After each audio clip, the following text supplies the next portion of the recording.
आप सभी भाई बहनों का आध्यात्मिक ज्ञानात्मक चैनल की संध्या बेला ज्ञान कक्षा में एक बार फिर स्वागत है।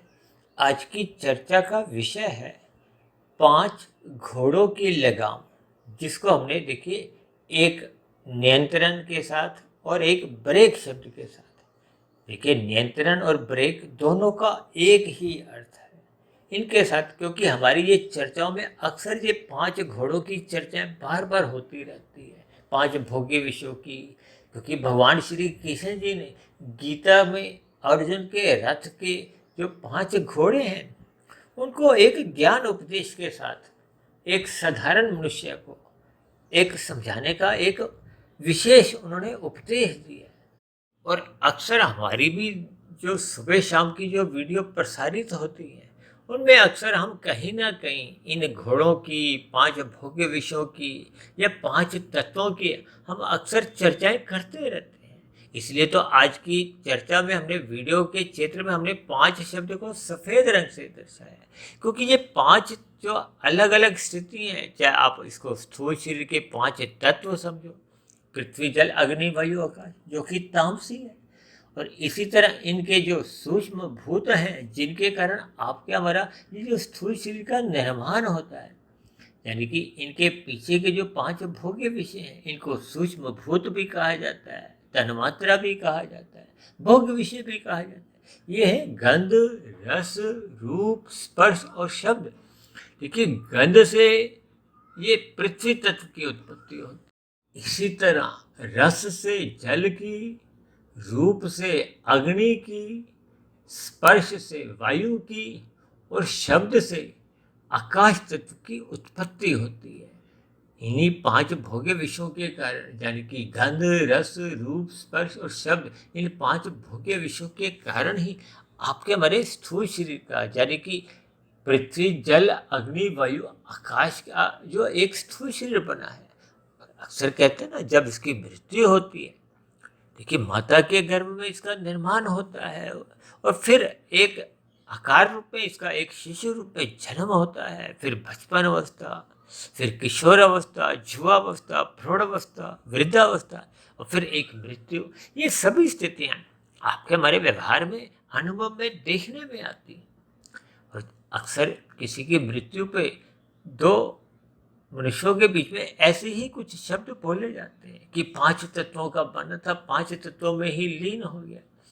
यानी ये जो रथ है, रथ का अभिप्राय देखिए आपके हमारे स्थूल शरीर से है, जो कि पृथ्वी जल अग्नि वायु आकाश का बना है। इस रथ की जो एक गति है, देखिए इस गति का अभिप्राय एक चंचलता से भी लिया जाता है। क्योंकि घोड़े में कहते हैं ना, एक शक्ति होती है, शक्ति का अभिप्राय उसकी गति से भी लिया जाता है। अक्सर आपने, हम जो अपने घरों पे विभिन्न प्रकार की जो मोटरें लगाते हैं, विशेष रूप से देखिए पानी की जो मोटर होती है। अब कोई 10वीं मंजिल पे रहता है, तो जो पानी ऊपर 10वीं मंजिल पर चढ़ता है वो मोटर के कारण। अब मोटर को कहते हैं ना हॉर्स पावर, इतने हॉर्स पावर की मोटर है, यानी कि उस हॉर्स यानी कि घोड़े की एक अश्व शक्ति। क्योंकि घोड़े में देखिए बहुत अधिक शक्ति होती है। शक्ति का अभिप्राय घोड़े से लिया जाता है। यह शक्ति का अभिप्राय देखिए आपके हमारे जीवन की एक मूल दिशा भी आप समझ सकते हो। मूल दिशा का अभिप्राय क्या है कि यदि आपके हमारे जीवन के ये जो 5 घोड़े हैं, गंध, रस, रूप, स्पर्श और शब्द, ये यदि आवारागर्दी करते हैं, आवारागर्दी का अभिप्राय मन मर्जी से है। मन मर्जी का अभिप्राय देखिए अमर्यादित से है।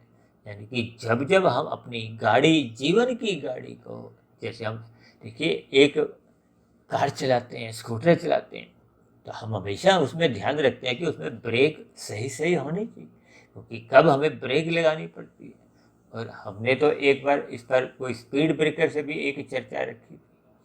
देखिए ये सभी बातें ज्ञानपूर्वक आपको में समझनी होती हैं।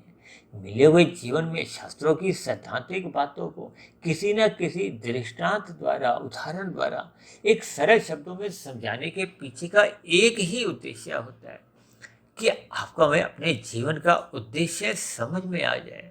भगवान श्री कृष्ण जी ने गीता में जो एक विस्तार पूर्वक मनुष्य जीवन के एक आदर्श स्थापित करने के लिए, यानी कि आपका हमारे जीवन का एक सदुपयोग हो, ये जन्म मरण का बंधन कर्म से समाप्त हो, कमजोर हो।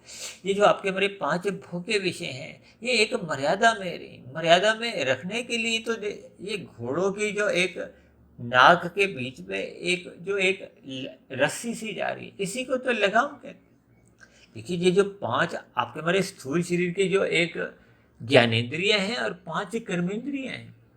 देखिए, ज्ञानेंद्रियों द्वारा हम 5 भोग्य विषयों का सुख लेते हैं। नाक द्वारा हम गंध का सुख लेते हैं, जीभ्या द्वारा हम रस का सुख लेते हैं, आंख द्वारा हम रूप का सुख लेते हैं, त्वचा द्वारा हम स्पर्श का सुख लेते हैं और कान द्वारा हम शब्द का सुख लेते हैं। और इन्हीं सुखों की प्राप्ति के लिए मनुष्य हाय तोपा दिन रात भाग दौड़ करता रहता है। किससे करता है? हाथ पैर वाणी लिंग गुदा। देखिए, शास्त्रों में स्थूल शरीर की 5 घोल के हाथ पैर वाणी लिंग गुदा कहा गया। हाथ पैर वाणी द्वारा ही आपके हमारे सभी कर्म होते हैं, क्योंकि हम सभी भाई बहन देखिए मनुष्य योनि में एक कर्मफल सिद्धांत से बने हुए हैं।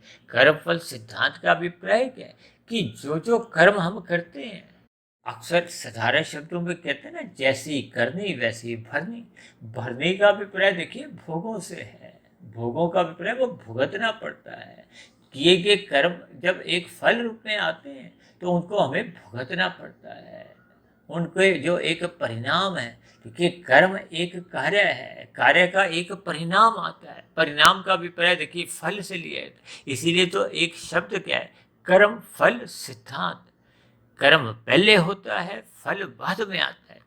और जब मनुष्य देखिए अनीतिगत कार्य करता है, छल कपट ठगी हेरा फेरी करता है, या सरल शब्दों में यूं को कि जब हम अनीतिगत कार्य करते हैं, दूसरे के फलों को चुराते हैं, दूसरों के कमाए गए धन पर अपना अधिकार दिमाते हैं, यानी कि कर्म हमने नहीं किया, फल हम खाने की इच्छा रखते हैं या खाने लगते हैं, तो इनको ही शास्त्रों में देखिए निंदनीय कर्म कहा गया है, पाप कर्म कहा गया है।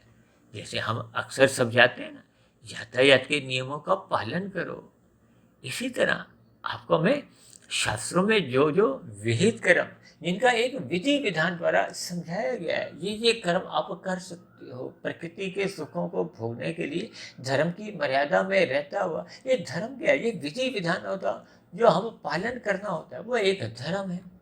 और धर्म का अभिप्राय देखिए एक कर्तव्य निभाने से भी होता है, जिसको अक्सर मैं यातायात के नियमों से भी जोड़कर समझाता हूँ, एक कर्म फल सिद्धांत। क्योंकि जैसे हम शास्त्रों में जो निषिद्ध कर्म है, इसी तरह यातायात में देखिए निषेध शब्द आता है ना, इन कर्मों को, इन क्रियाओं को मत करो। जब हम यातायात के नियमों का पालन नहीं करते, उल्लंघन करते हैं, तो यानी हम निषेध कर्म करते हैं। जब हम लाल बत्ती पे रुकते नहीं, भागते हैं, तो इसका अभिप्राय क्या है? हम दूसरों की, जब हरी बत्ती होती है, देखिए जब हमारी लाल बत्ती है तो दूसरों की उस समय हरी बत्ती होती है, उन्होंने चलना होता है, उनके चलने में हम रोड़ा अटकाते हैं, बाधा उत्पन्न करते हैं, विघ्न उत्पन्न करते हैं। किस लिए? अपने सुख के लिए, कि हम चाहते हैं कि हम पहले अपने मंजिल पर जल्दी पहुंच जाए, तो ये फिर एक पाप कर्म है, आपका हमारा चलान करते हैं। ठीक इसी तरह कर्म फल सिद्धांत बने हुए, जब हम पाप कर्म करते हैं तो आपका हमारा जो एक कर्माशय बनता है, आपके हमारे चलान कटते जाते हैं, लेकिन वो चलान आपको हमें देखिए फल रूप में एक लंबी प्रक्रिया के बाद मिलते हैं। अब कुछ कर्मों का फल देखिए जल्दी से आता है, कुछ का महीनों में, कुछ का सालों में, कुछ किए गए कर्मों का फल आने में देखिए वो मनुष्य योनि भी संभव नहीं है, क्योंकि आपके हमारे कुछ पाप कर्म ऐसे निंदनीय होते हैं, वो उस मनुष्य योनि में भोग पाने संभव ही नहीं है। वो ऐसी एक व्यवस्था नहीं है, क्योंकि बहुत ही भयानक एक दुख में स्थितियां होती हैं। देखिए इनको मैं शब्दों से एक विस्तार से खोल नहीं रहा, क्योंकि ये सभी बातें कुछ कुछ समझने की होती हैं। अब ये जो 80 लाख प्रकार के नीचे की योनि है, कितनी ही देखिए ये एक निंदनीय योनि है, तामसी योनि है, दंड रूपी योनि है। अब नीचे की योनियों में देखिए कितनी ऐसी योनि हैं जिनके एक साधारण मनुष्य नाम लेने से भी कांप उठता है, जबकि उन योनियों के जितने भी जीव हैं, वो सभी जीव भी कभी ना कभी आपके हमारे जैसे मनुष्य योनि में थे। उन्होंने भी अपने भोग्य विषयों को, यानी कि ये 5 भोग्य विषयों को अन्य मनुष्यों को सताते हुए भोगा था, या अन्य मनुष्यों के फलों को चुराया था, यानी कि शास्त्रों का उल्लंघन किया था। अब जब जब हम देखिए कोई अनुचित काम करते हैं, चाहे वो अपराध रूप में है, देखिए संसार में हम जिस देश में रहते हैं, जिस राज्य में रहते हैं, वहाँ कुछ संविधान में कुछ कानून बने हैं। उन कानूनों का हम पालन आपका करना अनिवार्य होता है। जैसे शास्त्रों में देखिए आपको में विहित कर्म करने की अनुमति है, निषेध कर्म करने से मना किया गया। और यदि फिर भी हम निषेध कर्म करते हैं, कि कर्म करने की तो स्वतंत्रता है, परमात्मा आपको हमें बांधते नहीं है कि नहीं आपने पुण्य कर्म ही करना है। यदि पुण्य कर्म ही परमात्मा बांध कर करवाते तो फिर एक कर्मफल सिद्धांत अपने आप में ही एक अर्थहीन स्थिति उत्पन्न कर देता है, क्योंकि परमात्मा ने हम सभी को कर्म करने की एक स्वतंत्रता दी है, और साथ में आपको हमें ज्ञान दी है, शास्त्रों द्वारा समझाया है कि ये करो ये मत करो।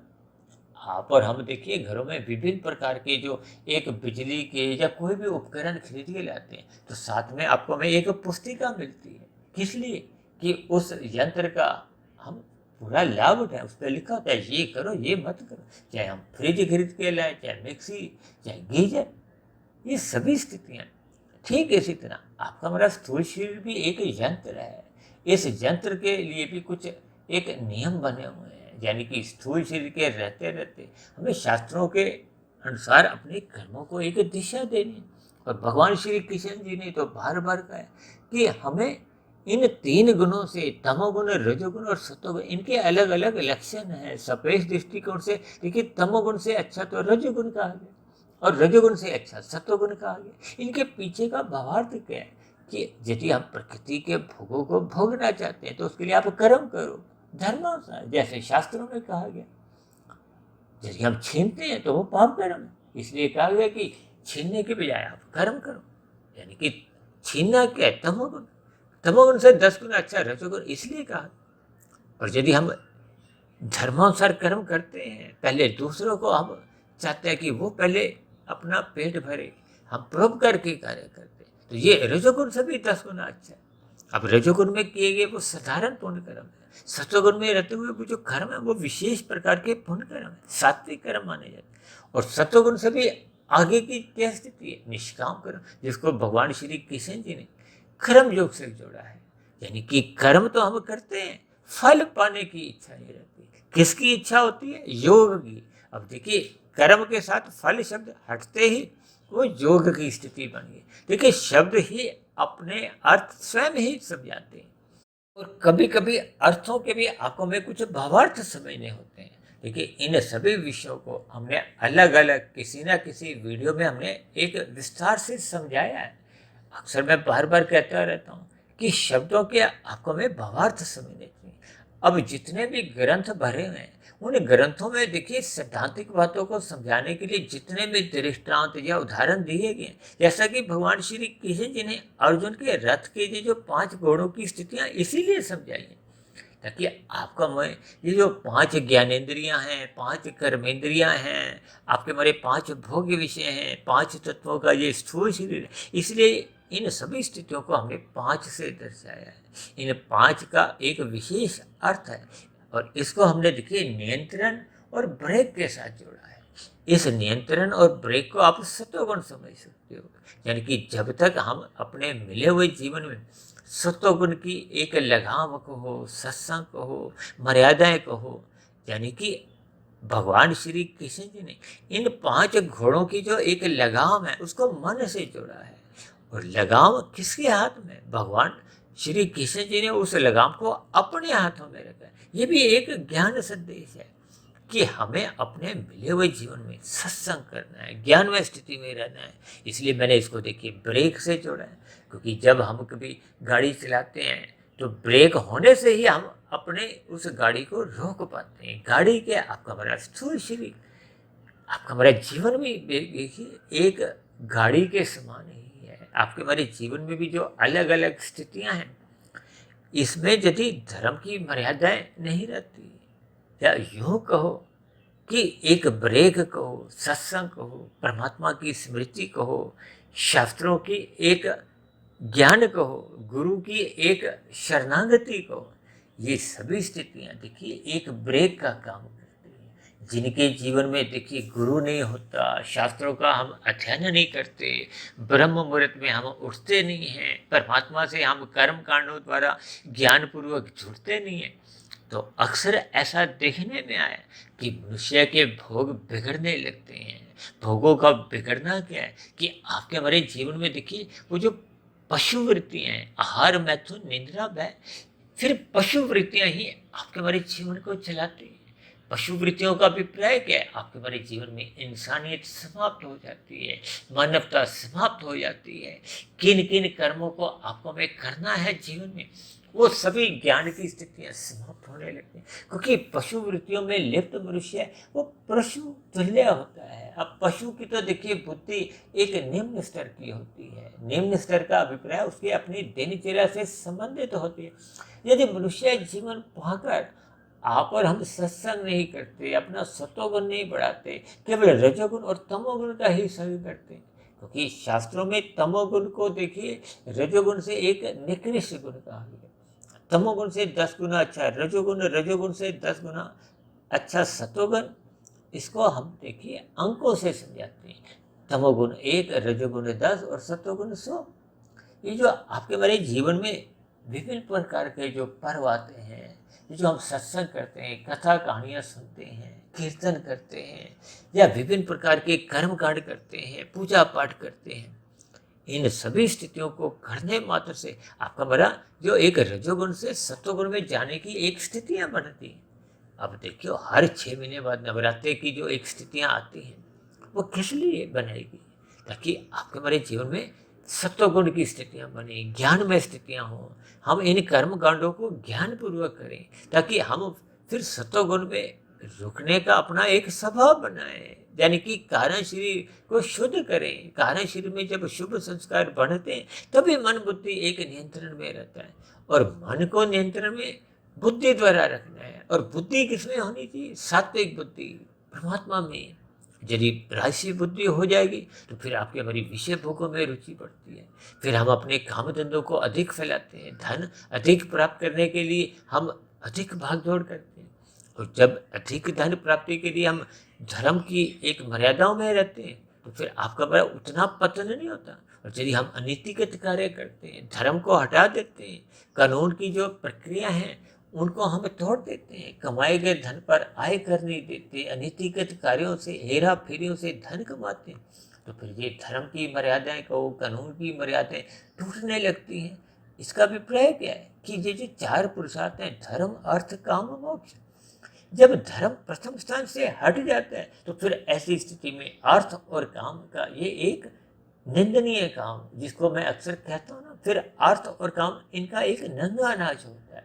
ये अनीतिगत कार्य मनमर्जी करते हैं, आपके हमारे जीवन में गिरावट आने लगती है, पशु वृत्तियों का एक भोलबाला बनने लगता है। ये कब होता है? देखिए रजोगुण और तमोगुण की स्थितियां कब नाचती हैं? जब सतोगुण कमजोर होता है, सत्संग की न्यूनता होती है, ब्रेक कमजोर होती है। ब्रेक कमजोर होने पे फिर ये रजोगुण मर्यादा में नहीं रहता, और तमोगुण तो फिर बिल्कुल ही मर्यादा में नहीं रहता। इन सभी स्थितियों को आपको में भावार्थ समझने होंगे, यानी कि अपने जीवन में कर्म कांडों को, जो कि एक नियंत्रण का काम करते हैं, एक ब्रेक का काम करते हैं। अक्सर मैं देखिए शास्त्रों को एक कुंजी नाम से पुकारता हूँ, क्योंकि आपके हमारे जीवन की जितनी भी स्थितियाँ जो भविष्य में भी बनने वाली हैं, उनका पहले ही एक विशेष रूप से पहले ही एक समाधान बताया गया है। जीवन की स्थितियों का एक विवरण है, और उसी में ही कहा गया है कि इंद्रिय दोष का अभिप्राय क्या है? स्थूल शरीर क्योंकि तामसी है, ये भोग विषयों के परिणाम का ही एक फल है, इसलिए इनमें एक सजातीय एक संबंध है। सजातीय संबंध पर देखिए हम एक समाप्ति नहीं कर सकते, उसको एक मर्यादा में रख सकते हैं। तभी तो कहा गया स्थूल शरीर की अवस्थाओं की पूर्ति करो। ये जो धर्म की मर्यादाओं के अंतर्गत ही ये स्त्री पुरुष का जो एक आकर्षण है, ये एक रजोगुण के कारण ही है। इसको एक मर्यादा में रखने के लिए एक विवाह बंधन रखा हुआ है। होगा। देखिए, इन सभी स्थितियों को जब मनुष्य ज्ञानपूर्वक समझता है तो फिर वो अपने मिले हुए जीवन में सतोगुण की ओर बढ़ता है। इन 5 भौतिक विषयों को मर्यादा में अपनी अवस्थानुसार ग्रहण करता है, जिसके फलस्वरूप फिर उसका एक कारण शरीर में कोई बिगाड़ नहीं आता, कर्म बिगड़ते नहीं है, संस्कार बिगड़ते नहीं है। क्योंकि जैसे जैसे हम अपने पाप कर्म करते हैं तो आपका हमारा कर्माशय बिगड़ता है। जबकि मनुष्य जोनि तो मिलती ही तभी है जब संचित कर्मों में मरते समय पाप और पुण्य कर्मों की कम से कम तुल्यता रहती है। यदि पाप कर्म बढ़ जाते हैं तो फिर नीचे की जोनियों में हम प्रकृति द्वारा जन्म लेने को बाध्य हो जाते हैं। जो नीचे की तामसी जोनि है, कहते हैं 30 लाख प्रकार की, शास्त्रों में तो देखिए पशु जोनियां हैं, पशु अलग अलग प्रकार के 30 लाख हैं। और हम तो देखिए जीवन में कितने पशु देखते हैं। हम अपने घरों में आसपास जो देखते हैं, कुत्ता देखते हैं, गाय देखते हैं, घोड़ा देखते हैं, हाथी देखते हैं, या विभिन्न प्रकार की जो एक स्थितियां हैं पक्षियों की। पक्षी देखिए 10 लाख तरह के बताए गए, कीड़े मकोड़े, कीड़े पतंगे 11 लाख तरह के, समुद्र में रहने वाले जलीय जीव 9 लाख तरह के, और वनस्पति जो आप और हम सब्जियाँ घर पे खरीद के लाते हैं, फल खरीदते हैं, जड़ी बूटियों से बनी हुई दवाइयों का सेवन करते हैं। इन वनस्पति की जोनियों को 20 लाख बताया। ये 80 लाख प्रकार के तो नीचे की तामसी जोनी है, दंडनीय जोनी है। अब परमात्मा क्योंकि न्यायकारी भी हैं और परम दयालु भी हैं। अब न्याय का अभिप्राय क्या है कि जब जब हम मनुष्य जीवन में पाप कर्म करते हैं तो आपको हमें दंड मिलना एक अनिवार्य है। समाज में एक व्यवस्था कायम रखने के लिए एक समाज में एक संदेश जाता है न्याय की स्थितियों का। लेकिन परमात्मा परम दयालु है, इसलिए परमात्मा ने नीचे की जोनियों के सभी जीवों को क्रमशः अचेत रखा हुआ है। अब आपको में एक समय का भोजन, 2 समय का भोजन नहीं मिले तो आप और हम विचलित होते हैं। आपके हमारे जीवन में देखिए छोटे छोटे दुख भी आते हैं, हम दुखी होते हैं। लेकिन ये जो नीचे की जोनियों में देखिए एक एक हफ्ता इनको यदि खाना नहीं मिलता तब भी ये सो जाते हैं, अपनी दिनचर्या इनकी एक बनी रहती है। क्यों? क्योंकि वो क्रमशः बुद्धि के स्तर पर, मन के स्तर पर एक अचेत है।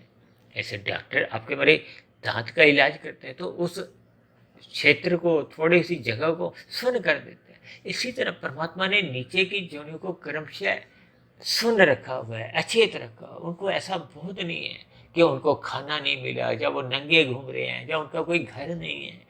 देखिए, इन सभी स्थितियों के आपको में भावार्थ समझने होंगे।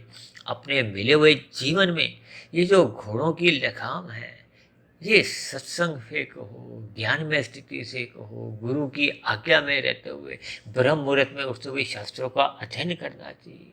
कहते हैं ना, जब आपके हमारे जीवन में सेवा, सत्संग, स्वाध्याय निरंतर बना रहता है तो ये जो 5 भोग्य विषय हैं, गंध, रस, रूप, स्पर्श और शब्द, इनको अक्सर मैं देखिए सुख, सुविधा, स्वाद, सम्मान, सत्ता से जोड़ता हूँ। ये जो 5 ऐसा है, इनको आंखों में नियंत्रण में रखना है।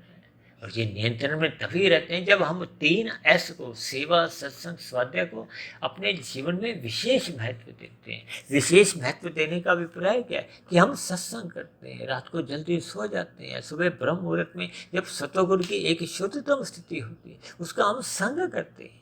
जब ये सभी स्थितियाँ आपके हमारे जीवन में बनी रहती हैं तो आपके हमारी दिनचर्या कहो, रजोगुण कहो, ये फिर एक मर्यादा में रहता है। आपके हमारे जीवन में फिर ये पशु वृत्तियाँ उठ नहीं पाती। क्यों? क्योंकि सतोगुण की लगाम आपके हमारे जीवन में निरंतर बनी रहती है। आपका हमारा जीवन मर्यादित रहता है, संतुलित रहता है, अनुशासित रहता है, व्यवस्थित रहता है। इन सभी स्थितियों की आपको मैं भावार्थ समझते हुए अपने जीवन को ज्ञानमय स्थिति में रहते हुए, यानी कि सतोगुण की लगाम से कहो, एक नियंत्रण में रखना है। सत्संग निरंतर श्रद्धापूर्वक करते रहना है ताकि मन बुद्धि के स्तर पर आपके हमारे एक अच्छा स्वभाव बने। फिर उस पर निरंतर चिंतन करते करते कारण शरीर में अपने हमें शुभ संस्कार बनाने, क्योंकि बने हुए शुभ संस्कारों से ही मन बुद्धि में अच्छे विचार आते हैं। वो अच्छे विचार स्थूल शरीर के स्तर पर अच्छे अच्छे कर्म करवाते हैं, पाप कर्मों से बचाते हैं। ऐसी सभी शुभ स्थितियाँ हम सभी भाई बहनों के जीवन में भी बने, यानी कि हम अपना मिला हुआ जीवन का सदुपयोग करें, सात्विक बनाएं, परमात्मा की शरणागति में रहें। तो ऐसी सभी शुभ स्थितियाँ आप सभी भाई बहनों के जीवन में भी निरंतर बने रहें, इसके लिए मेरी ओर से आप सभी भाई बहनों को बहुत बहुत शुभकामनाएं। अब चर्चा विशेष को यहीं विश्राम देते हैं, कल सुबह फिर मिलते हैं ब्रह्म मुहूर्त ज्ञान उपदेश कक्षा में। तब तक आप अपने आध्यात्मिक मित्र सुधीर भाटिया फकीर को इजाज़त दें। आप सभी भाई बहनों को बहुत बहुत शुभ रात्रि और सुबह ब्रह्म मुहूर्त में उठने के लिए मेरी ओर से बहुत बहुत शुभकामनाएं। फिर भी चर्चा से संबंधित आपके मन में कोई प्रश्न उठ रहा हो तो नीचे दी गई कमेंट्स बॉक्स पर आपका प्रश्नों का सदा स्वागत है। और मेरी कही गई बातों पर कोई आपको ऐतराज हो, आपत्ति हो, शिकायत हो तो नीचे दिए गए कमेंट्स बॉक्स में आपकी शिकायतों का, आपत्तियों का सदा ही स्वागत है। चर्चा विशेष को ध्यानपूर्वक सुनने के लिए आप सभी भाई बहनों का बहुत बहुत धन्यवाद।